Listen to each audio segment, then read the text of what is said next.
Olá, seja bem-vindo. Eu sou Sofia Lima e esse aqui é o Geração de Anfitrião, a sua casa. Sejam muito bem-vindos. Vamos começar agora uma série de lives que vão fazer você faturar R$6.000 por mês em aluguel por temporada. Seja muito bem-vindo, seja muito bem-vinda. Fica aqui com a gente. E vou mostrar para vocês, eu vou compartilhar com vocês os 4 tópicos dessa aula de hoje. Essa aula de hoje, ela vai tratar sobre, primeiramente, Sofia, eu não tenho imóvel. Calma que a gente vai estudar essa questão e nós vamos resolver juntos. Segundo ponto, como eu vou escolher o imóvel que devo alugar? Vamos também tratar sobre isso. O quarto ponto é o público. Que público eu vou trabalhar? Com quem? Que pessoas? Que ramo da sociedade eu devo atingir com o imóvel que eu escolhi? Vamos lá que eu vou fazer com vocês um exercício, um passo a passo. A gente vai escolher uma pessoa e a gente até vai dar uma forma a ela. A gente vai escolher e vai traçar uma pessoa, uma persona perfeita, ideal, que vai alugar aquele imóvel que você escolheu. Então, vamos juntos, a aula está só começando. Eu quero que vocês aproveitem bastante e no final podem fazer perguntas à vontade. Eu vou responder a todas as perguntas que vocês me fizerem. Boa noite, sejam muito bem-vindos. Vamos lá. Sofia, eu não tenho imóvel. E aí eu posso falar para você, olha, você pode olhar pelo lado positivo ou pelo lado negativo dessa questão. Se você não tem um imóvel, você pode pensar em alugar. E aí, pela possibilidade de você alugar um imóvel, testar suas qualidades, suas habilidades de anfitrião, é muito mais simples, fica muito mais seguro o negócio. Então, eu elenquei aqui 5 imóveis, 5 possibilidades de imóveis que podem ser estudadas por você. Existem muito mais, é só uma mera listagem exemplificativa, que é, por exemplo, um imóvel no centro da cidade. Você gosta de falar sobre museus, você entende de história, você gosta de trabalhar com monumentos, você gosta de fazer esse apelo mais histórico, mais ligado a esse público que gosta de história, que gosta de museu, de entretenimento mais assim, cool. É um público que você pode escolher um imóvel no centro da cidade, que geralmente não são caros, e você focar nesse público. Existe também outro imóvel no campo. Existem aquelas pessoas que não vivem na cidade e que adorariam ter experiências no campo, como por exemplo, ver uma vaquinha tirando leite, comer um queijo feito naquela região. Então assim, caso você não tenha e que você goste também, é muito importante que o anfitrião goste do que faz, sinta prazer de estar na hospedagem e que tenha brilho nos olhos na hora de oferecer. Então se você gosta de campo, se você pode alugar uma chácara, um sítio por determinado período de tempo e experimentar a sua capacidade de receber. Uma coisa que eu esqueci de falar no começo, quando você vai alugar um imóvel de terceiros, é muito importante que fique claro para o locador, para o dono daquele imóvel, que você vai explorar do ponto de vista de aluguel por temporada. É importantíssimo que seja bem claro. E se você for um anfitrião mais ligado, mais antenado, você vai propor a ele um percentualzinho aí, tá? Porque não tem quem não resista a uma participação de lucros. Mas isso aí é tema para outras lives. Vamos lá. Casa no campo, como eu citei, né? Existem pessoas que adoram, que sonham em ter uma experiência no campo, de andar a cavalo, de tirar leite da vaca, de comer um queijo feito no lugar, enfim, comer frutas, coisa que a nossa vida dinâmica do dia a dia na cidade não permite que a gente tenha. É muito difícil, é muito raro que isso aconteça. Então, nós falamos sobre o centro da cidade, nós falamos sobre a casa de campo e nós vamos falar agora sobre nicho do centro de convenção.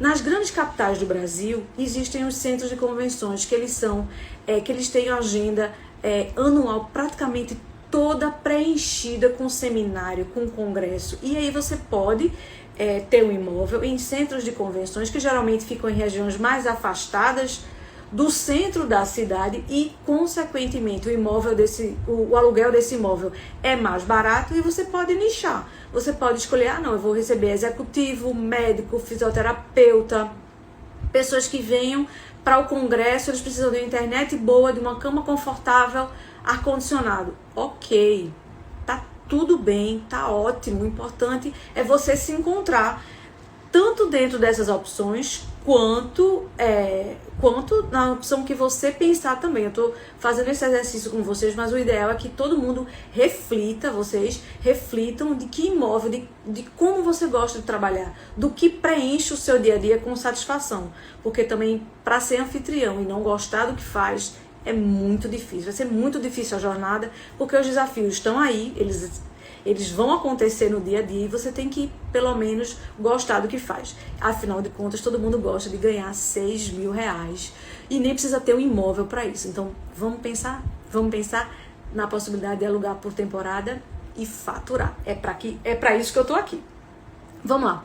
Perto de atração turística. Nesse caso, nesse ponto especificamente de perto de atração turística, o que me veio à cabeça foram cataratas, Foz do Iguaçu, por exemplo, Bonito, aqueles lençóis que tem aquele negócio de águas termais que tem lá em Bonito, esqueci, piscinas de águas termais, pensei nos lençóis maranhenses. Então, assim, quando a gente fala em ponto de atração turística, pode ser uma montanha, calma, eu respondo rapidinho como iniciar nesse ramo, só um minutinho, deixa eu só concluir. Então, perto de atração turística é aquela cachoeira que já existe, que é badalada, por exemplo, o Véu da Noiva lá no Rio Grande do Sul, as cataratas de Foz do Iguaçu, as piscinas termais de Caldas Novas, de Bonito. Então, quando eu falei em atração turística, eu penso nisso, mas pode ser uma rocha, que aí o que é que acontece? Por não ser na cidade, por ser uma região pequena, muito provavelmente o aluguel desse espaço vai ser também mais enxuto. E para começar, para se testar, é o que eu indico. Não compre imóvel agora, até porque é um investimento que vai ser para a vida inteira e você pode não se encontrar no primeiro público ao qual você vai servir, ok? Vamos lá. E o final, que é o mais comum, que é o básico, é uma casa na praia. É um imóvel na praia, que aí é o mais batido, é o super convencional. E nesse caso é o que eu tenho. E que, só fazendo parênteses aqui pra vocês, minha gente, eu tô aqui, sou anfitriã há 10 anos, eu sou super host pelo Airbnb. E para começar esse Instagram, eu decidi que eu devia seguir todo o passo a passo, que eu devia cumprir todas as etapas para poder chegar aqui e compartilhar com vocês. Então, tudo que eu vou falar aqui é o que eu vivi, é o que eu presenciei. Caso eu não tenha vivido, caso eu não tenha presenciado, eu vou ser muito honesta e vou dizer para vocês, olha, eu acredito que a resposta possa ser essa, ou então eu acredito que deva acontecer dessa maneira, mas eu não vivi, tá? Então eu vou falar com certeza sobre o que eu vivi, ok? Então vamos lá. Quando a gente decide qual é o imóvel que a gente quer, a gente vai para o segundo passo. O segundo passo é qual é o público ao qual eu vou servir. E esse público você vai decidir em função do passo número 1, qual o imóvel que você decidiu alocar. E esse público a gente vai definir eles como: eles são hóspedes de trabalho ou são hóspedes de lazer? Casa no campo, casa na praia, perto de atrações turísticas, geralmente são hóspedes para lazer, tá? No caso do centro de convenções, não, são hóspedes a trabalho. Se não estão a trabalho, efetivamente, eles estão indo para obter aquele conhecimento, para acrescentar o seu currículo, e isso não deixa de ser uma extensão do trabalho. Então, o público vai ser a trabalho ou a lazer? Isso depende do imóvel que você escolheu no nosso item 1. Qual é a idade? São jovens? São famílias? O executivo que eu falei? Sofia, eu já alugo, tive uma nota baixa sem motivo. O que fazer? Digo já, só um minutinho. Respondo já. Voltando ao raciocínio, né? Qual é a profissão? São jovens, são estudantes, são famílias em férias, são casais, como é que eu digo? É uma pousada romântica, é uma casa de praia romântica, enfim. Então vamos lá. Para terminar aqui, qual é a profissão e qual é a classe social? A profissão pode ser estudante, e no caso de ser família, lazer, não tem necessidade de ter profissão, mas seria importante você saber a classe social, tá? Porque o seu público, ele vai ser escolhido de acordo com a classe social, para que você ofereça aquele produto compatível com os gostos e necessidades. Elas variam, tá? A classe social deve ser muito bem estudada. Caso você tenha alguma dúvida, manda para mim um direct que eu respondo com todo prazer, fazendo um pormenor. E por fim, vamos montar a nossa pessoa. Eu escolhi, baseado na minha experiência, casa na praia, que é a que eu tenho, que é a mais comum. Casa na praia. Para quem eu alugo? Para casais que têm filhos, geralmente têm filhos, e que tem pets. No caso, o meu condomínio não aceita pet, então Mas é o grosso das pessoas que me alugam. Eles têm muitos pets. Então, assim, algumas pessoas deixam os pets em casa, ficam no hotelzinho e tal, mas assim, eu não posso deixar de dizer pra vocês que eu perco muito aluguel por eu não oferecer pet, mas no momento eu não consigo fazer isso. Então, é uma família, José e Maria. José e Maria têm 2 filhos, Juliana e Francisco. Eles têm uma renda média alta, porque o meu flat, ele fica em Muro Alto, numa praia onde ficam os resorts, os melhores resorts. E é uma família que tem uma classe A, B, tá? As diárias ficam em média de 300 a 600, 700 reais. Então, não é um público que se contenta com pouco. Então, é necessário você colocar TV Smart. Então, vamos lá. Casal com renda entre A e B. E aí você precisa adequar o seu imóvel para eles, porque eles precisam de internet boa, eles precisam de colchões bons, lençóis legais. E isso tudo é tema para as próximas lives, tá bom? E aí esse casal, ele é contemplado nesse imóvel que é pensado para eles. Então, todos os passos que eu dou são 2 ar-condicionados, um pro casal, outro pro filho, são 2 TVs Smart, uma pro casal, a outra pros filhos, internet de excelente qualidade. E então, essa minha experiência me diz, né, esses 10 anos que eu tenho alugando, me diz que me ensinou, né, a como atingir esse pessoal, e geralmente eu tenho muitas notas boas. Eu tenho uma nota 4.9 no Airbnb. Então vamos lá. Para não ficar tão longa a live, eu vou responder as perguntas de vocês. Sofia, eu já alugo, tive uma nota baixa sem motivo. O que devo fazer nesse caso? Olha, Let's, já aconteceu comigo e o meu pensamento foi: bola pra frente, segue o jogo, injustiças acontecem, segue o jogo, continua alugando, a não ser que haja a probabilidade de você perder o seu grau, você tem um downgrade, por exemplo, você era super host, por causa dessa avaliação você deixa de ser, o que eu não acredito, porque eu acho que você deve estar falando do Airbnb. O Airbnb você tem que ter 200 diárias, então 15 hospedagens, então não é uma que vai fazer com que você vá para baixo. Tenta se recuperar nas demais. E é como eu falo para vocês, eu estou no Airbnb, mas eu não alugo mais. Eu fiz eu fiz a minha transição. Eu entrei no Airbnb, eu comecei a alugar em 2012, entrei no Airbnb em 2014, mas eu já saí. Eu já sou agora anfitriã 2.0, então eu não preciso do Airbnb para alugar. Eu tenho os meus próprios meios. Eu anuncio no Google, eu anuncio no Instagram e no Facebook. Se você também tiver dúvida e quiser saber como foi que eu fiz, você manda uma mensagem para mim, que assim eu não consigo responder a todas as perguntas. Se você levou uma nota baixa, bem resumidamente, bem especificamente, bola pra frente. Não liga, não se apega, segue o jogo, continua trabalhando, continua dando o seu melhor. Nem todo mundo vai conseguir lhe entender, tá? Nem todo mundo vai conseguir me entender. Eu, por exemplo, tive uma avaliação ruim e é por isso que eu saí do Airbnb. Saí não. eu migrei para ser dona do meu próprio negócio. Nem todo mundo vai entender você, isso é fato, isso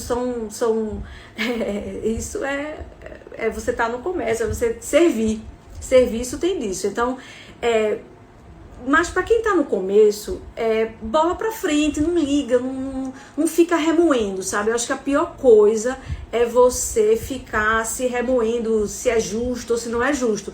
Recebeu a nota, bola pra frente, vamos dar o nosso melhor e relaxa, não tem que brigar. Eu nunca respondi do elogio mais rasgado, me chamando de perfeita, maravilhosa, a nota, a avaliação pior que eu tive, eu nunca respondi. Eu sempre me mantive assim, serena, porque os extremos, eles são... É bom você trabalhar na média, você agradar a todo mundo e todo mundo lhe ser justo na média com o que você faz, ok? Meu flat tem 2 quartos, quantas roupas de cama é ideal por flat? Não é por flat que você faz a conta, tá? É por cama. Eu não sei quantas camas você tem, mas é por cama. Pelo menos 3 jogos de roupas por cama. Se você puder me dizer, se você tiver 2 camas de casal ou uma cama de casal e 2 de solteiro, são 3 jogos para cada um. 3 jogos para cada um. Isso é o mínimo. É o mínimo. Se você tiver uma lavanderia boa, uma coisa assim. Mas caso você não tenha, você tem que pensar em algo mais, tá? Mais do que 3 jogos. 3 jogos significam 3 para uma mesma cama. 3 coxas, 3 lençóis de cobrir, 3 travesseiros e não precisa ter 3 aqueles edredons fofinhos. Bom saber. Tenho 2 camas de casal. Olha, se você tem 2 camas de casal, você precisa de 6 jogos de cama de casal, tá? E 2 de solteiro, você precisa de também, no mínimo, 6 jogos para roupa de solteiro. Se alguém quiser indicação, aqui no Recife, onde eu tô, eu posso indicar uma loja, senão eu posso indicar alguns sites onde geralmente o pessoal compra também e adora. Só lembrando que opte por material que tenha composição mista, tá? 100% algodão é maravilhoso, mas amassa demais. Amassa demais. Então o ideal é a composição mista. Não precisa ser 50%, mas alguma coisa perto disso. Mista significa poliéster e algodão, tá? Pelo amor de Deus, microfibra não. Dá para fazer parceria com fornecedor? Até dá. Se fizer um grupo de pessoas, até dá. Mas geralmente os fornecedores, aqueles Artex, eles fazem pedido mínimo que fica bem alto. Mas eu posso também dar os sites deles, caso vocês queiram. Sim, outra coisa, Alex, branco, tá? Branco. Por quê? Porque a experiência me diz e porque é mais fácil de repor. Por exemplo, teve um hóspede que fumava e que furou minha coxa com um buraquinho de cigarro. Então, imagina se fosse florido com rosa. Como é que eu ia repor isso? Então, sempre branco. Não quer dizer que você não tenha...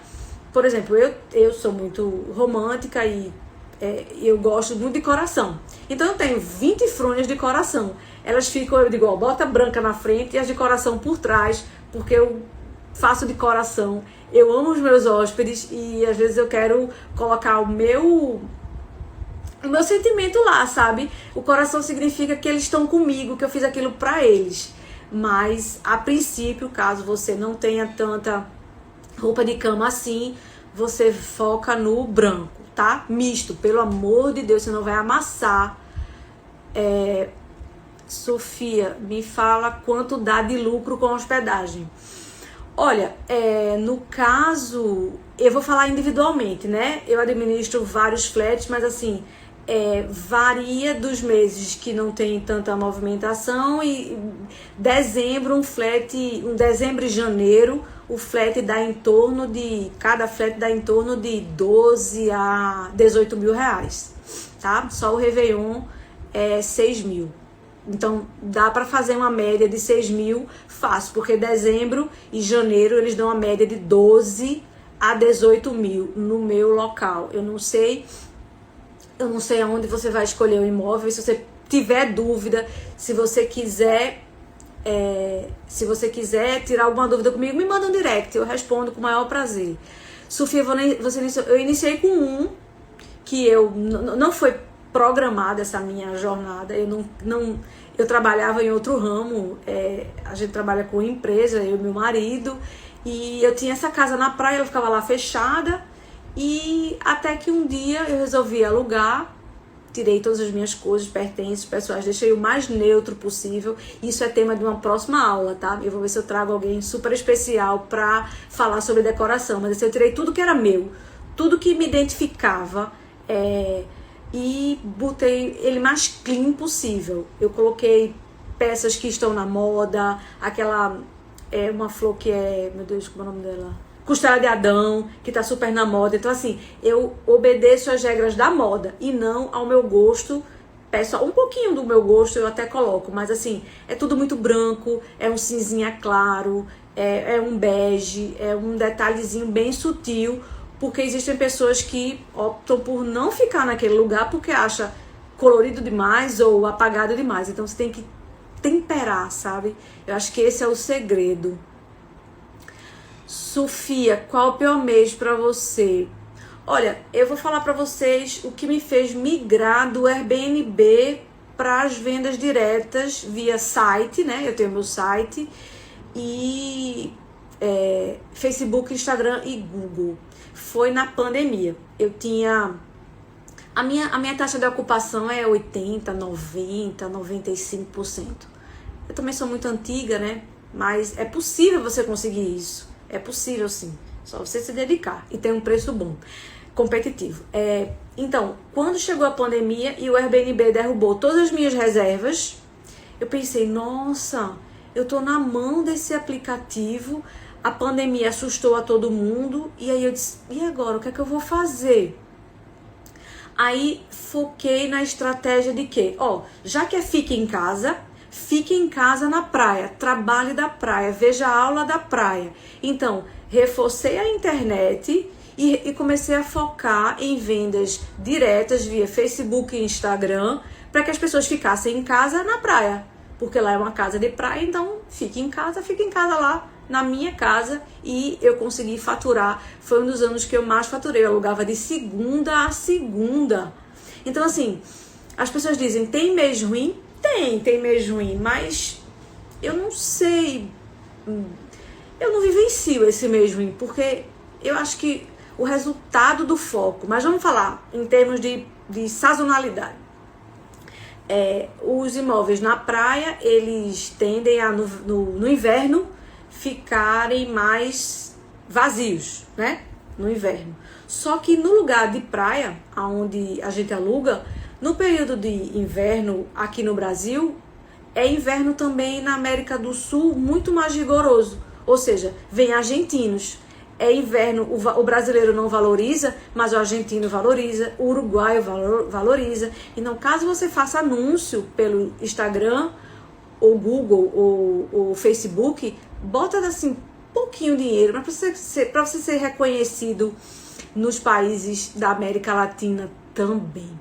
Eu tenho hóspedes dos Estados Unidos, da Suíça, da Argentina, do Uruguai e do Chile. Isso por quê? Milagre não, porque eu apareci para eles, tá? Eu me mostrei para eles. Isso é um tema das próximas aulas, tá, minha gente? A gente vai tirar todas as dúvidas, a gente vai dissecar todo esse passo a passo, todo esse processo. Eu só vou falar o que eu vivenciei, tá? Eu só vou falar o que eu vivenciei. E caso alguém me pergunte alguma coisa que eu não saiba ou não tenha vivido, eu vou dizer a minha sugestão. Mas eu digo, não vivi. No caso, eu vivi isso tudo que eu tô falando pra vocês. Sofia, qual o seu segredo para agradar tantos os clientes? Que os seus hóspedes amam você. Olha, bom humor. Bom humor é fundamental. Gostar do que faz. E ver... e trabalhar a longo prazo. E ver... para mim, os meios, eles são um processo para eu atingir o meu objetivo. Então, eu tinha uma casa na praia que me dava prejuízo, aluguel e condomínio, sei lá, e aluguel não. IPTU, condomínio e tudo mais, taxa de manutenção. E aí eu resolvi alugar e gostei. Você tem que gostar. Não é uma profissão para todo mundo, tá? É uma profissão para quem gosta. E eu digo assim, é possível você gostar? Qualquer pessoa é possível gostar? É. Por quê? Porque eu gosto do resultado, eu gosto do objetivo, do lucro. Eu gosto do dinheiro na minha conta, de eu realizar meus sonhos. Eu tenho muitos sonhos ainda para serem realizados e eu foco como um meio. Vou agradar, vou servir. Eu tenho essa mentalidade de servir. Eu tenho um mindset preparado também. Isso é tema para uma... já estou ficando repetitiva. Para uma próxima aula, o mindset. Você não pode ser um anfitrião. Você não tem uma chave assim. Eu vou ser anfitrião das 8 às 16. Ou então das 8 às 10 eu não sou anfitrião. Não. Você é anfitrião 24 horas por dia. Você tem que ter essa mentalidade. Você tem que ter essa mentalidade de servir. E por que eu desenvolvi ela? Porque eu tenho sonhos, porque eu tenho objetivos, porque eu quero obter lucro. Simples assim. E eu encaro o meio da melhor forma possível. É um trabalho honesto, é um trabalho digno e a gente vai, foca nele, foca na missão, foca no lucro. É assim que eu vejo. Você acha válido fazer parceria com influencer? Eu nunca fiz. Tá? Porque eu não sei ainda qual é o tipo de impacto. Eu não bebo, então eu não coloco bebida alcoólica aparecendo. Então, assim, eu tenho algumas restrições. Porque tá dando tão certo, eu até digo que a pessoa pode experimentar, mas como eu tenho tudo redondinho e sob o meu controle, eu ainda não fiz. Mas se você tiver essa disponibilidade de fazer, ok. Você só tem que prestar atenção ao seguinte. Eu recebi uma moça que ela veio do Ceará, mas enfim, não foi bem uma parceria. Ela fez a divulgação do meu espaço, só que o público dela era o quê? Eram homens que seguiam ela porque o perfil dela era um perfil mais lifestyle e tal. Então, assim, você tem que focar. Se o influencer, você vai fazer esse investimento no influencer, ele tem que atingir o seu público-alvo. Você tem que pedir a ele, ó, printa aí quem são as pessoas que seguem mais você, que cidade, que região, o seu nível de interação, para ver se adequa ao meu público-alvo. Não é só fazer por influência por fazer, né? Porque se for assim, não faz sentido. Você tem que obter um retorno significativo daquilo. Isso vai dizer mais de análise que você vai fazer do público daquela pessoa e de como ela se comporta, né? No meu Instagram mesmo, que tem 11 mil, quase 500 seguidores, não tem mulher de biquíni. Se tem, alguém compartilha, fica 24 horas, mas eu não foco nisso, tá? Eu não foco em gente de biquíni, eu não foco em bebida, eu foco em família, eu foco em bem-estar, em saúde. Como escolher o meu público-alvo? Então, o seu público-alvo você vai escolher primeiramente após você escolher o imóvel que você vai alugar, tá? Ou então você pode fazer o trabalho ao contrário, só que aí talvez você não consiga encontrar o imóvel que se encaixe perfeitamente. Se você encontra, ele fica muito caro. A minha ideia é ver primeiro o imóvel, analisa a estrutura dele e depois você foca no público-alvo, tá? Porque aí a partir do momento que você tem um imóvel, você pode... O público é infinito. O público são milhões de pessoas para quem você vai escolher um grupo, uma seção para se dedicar, tá? Não dá para responder assim. Como atender aqueles clientes que fazem pedidos? Bem, com bom senso, né? Com bom senso. Por exemplo, eu recebi um hóspede que ele me pediu para fazer para entregar ele uma panela de pressão, porque ele disse que a família dele só come com panela de pressão. Aí eu falei, olha, mas eu já preparei o seu flat hoje de manhã e eu tô aqui no Recife. Eu não tô mais no flat. Aí ele fez, não, mas não tem problema. eu vou chegar a tal hora, eu disse, tá, ok. Eu, como sou do interior, família do interior, eu tenho sempre um tio, um parente, um primo, alguma coisa assim, que tá disponível. Eu liguei para o tio do meu marido e disse, olha, eu tenho uma missão para você, que é deixar uma panela de pressão no aeroporto. Aí o tio do meu marido foi, a gente riu só. Mas assim, tem que ter bom senso, né? Ele tem que falar antes e você também tem que achar alternativas, tá? Você não pode dar 100% do que ele pede, você dá 30, 40, 50. Agora não dá aquele não chato só por dar. Ah, não tá no meu pacote. Não faz isso não, sabe por quê? Porque o segredo é quando você é indicado. É indicado boca a boca. Olha, tantas objeções, elas são quebradas. A pessoa não tem o menor medo de fazer o Pix pra você, ela não tem o menor medo do que vai encontrar, ela não pede a você muita coisa. A melhor forma de você conseguir hóspede e hóspede fiel é agradando os que vêm, sempre respeitando eles e sempre privilegiando os que voltam. E aí quando você cai no boca a boca, todo mundo dizendo que você trabalha bem, trabalha certo, seus problemas são muito minimizados, tá? Esse é o segredo de hoje. Minha gente, eu agradeço a vocês. Eu não tenho como agradecer o carinho, a visualização, os corações, as perguntas. Em breve eu vou fazer outra live. Se vocês puderem compartilhar o meu trabalho, se vocês puderem comentar alguma coisa, se tiverem alguma dúvida, eu vou ter o maior prazer de responder. Passa um direct pra mim. Eu sou Sofia Lima. Esse aqui é o Geração de Anfitrião, a sua casa. Um beijo e até a próxima.